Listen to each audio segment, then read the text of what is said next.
Good evening, everyone. Thank you for stopping back in on the channel. Welcome to the Carnivore Collective Kitchen.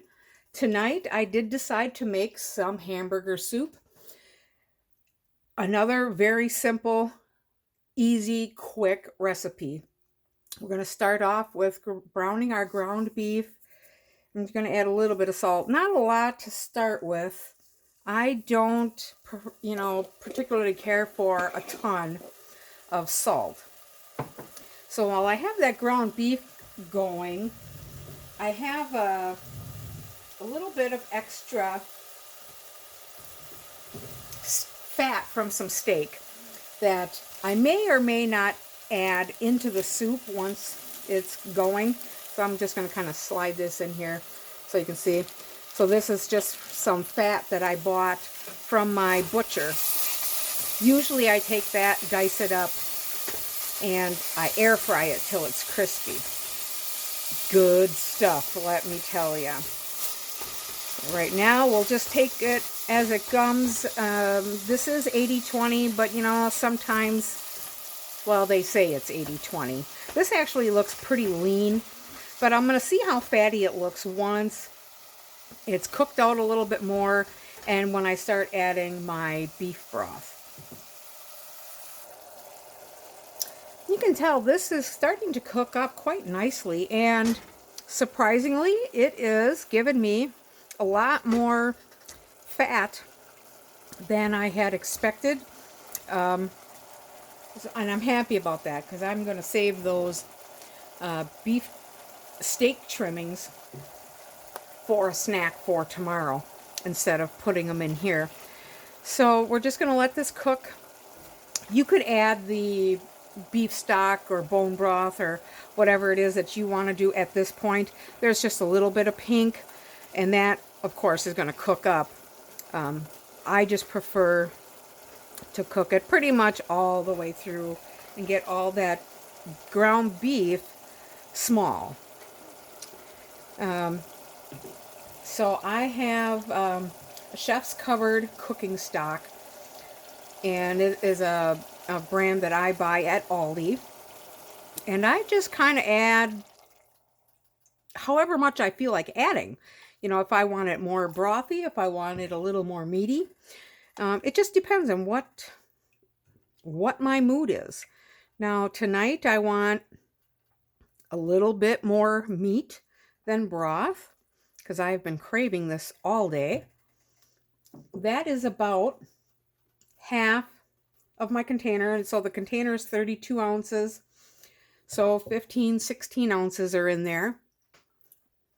We're going to bring this back up to the simmer and let it get nice and hot.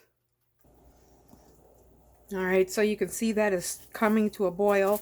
I do like a little bit of black pepper, not much, just probably not even a 1/16 of a teaspoon. I'm going to turn that down a little bit. A little more shake. I do like a touch of granulated garlic. I would use fresh if I had it, but I don't, so I won't. So just, you can tell it doesn't take much, at least for me. And this is a small quantity, so I don't want to over season it. Going to just, at this point you're just getting it hot, which it is. I mean, there really is no cooking involved with the exception of cooking that ground beef up. That tastes pretty darn good. And honestly, folks, that's it. This is how I make my ground beef soup. It is so simple, so quick. And right now in Wisconsin, we're starting to feel some of that winter chill.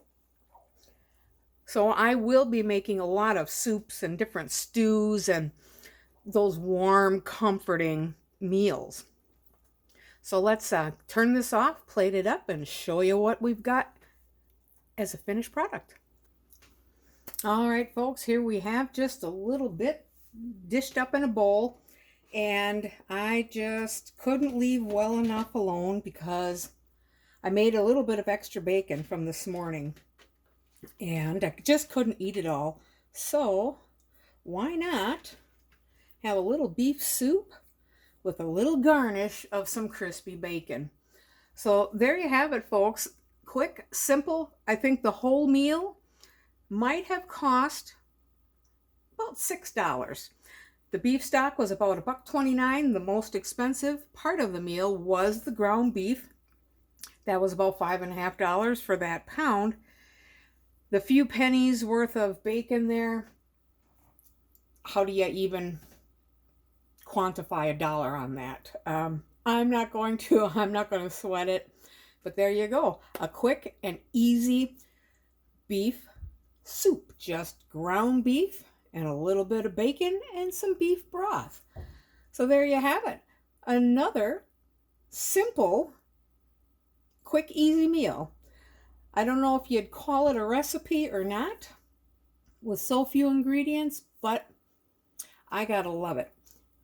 Well, I do love it. Anyway, thanks for stopping in, folks. I'm happy to have you here, share my time with you, and I think it's time to go eat. Talk to you later.